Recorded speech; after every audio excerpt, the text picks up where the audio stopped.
اكون ميكانيسيان ليوم؟ ليش لا؟ بيا منشأ حالك على خير. ما هيك لازم كلنا نبي الميكانيسيان؟ ها هلا الميكانيك هيك لازم يكون. مش الحال قبلوني. شو عم تعمل؟ لك هيدي اللي يناموا عليها تحت السيارة، ما للعب. هلا تحت السيارة بتفضي لي الزيت وبتطلع. شو معلم منيحك؟ شو هيدا؟ فضيت الزيت ولا تحممت فيه؟ شو فضيت زيت؟ مشي حالك. لك قلت لك فضي الزيت بالجاط، ما تتحمم فيه انت. شو يا معلم زياد؟ خلصت معلم مشي حال. خلصت؟ حبيت لك الزيت تحت الارض، راح الموتور. بيعوض الله. غيار زيت وغيرنا.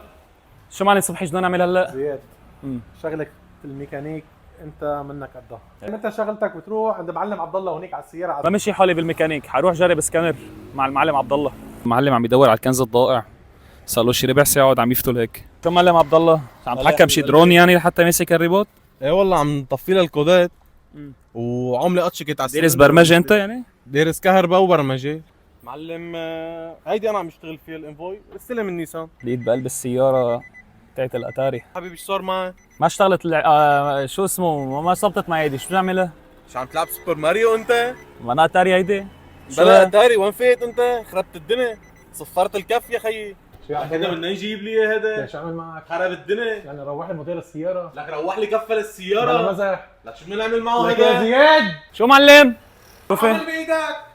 انا جاهز، شو بدي اشتغل؟ شو بدك تشتغل؟ اصل روح لنا السياره كفل السيارة. مين ولا شو لك؟ بدي اشتغل؟ هلا حلك شو شو بدي اعمل هلا؟ هلا لك شو معلم شو بدنا نعمل؟ شو بدنا نعمل؟ روح ما تقرب على المحل. هذا يخرتي بدي اشتغل عند الميكانيسيانيه. ما بدي اشتغل اصلا بقى. المقطع كان المزح، صبحي وعبد الله محلهم بالمينا اذا حدا بده اي شيء. وهيك بتكون خلصت تجربتنا لليوم. خبروني شو لازم اشتغل بالفيديوهات اللي جايه، وما تنسوا اللايك والفولو.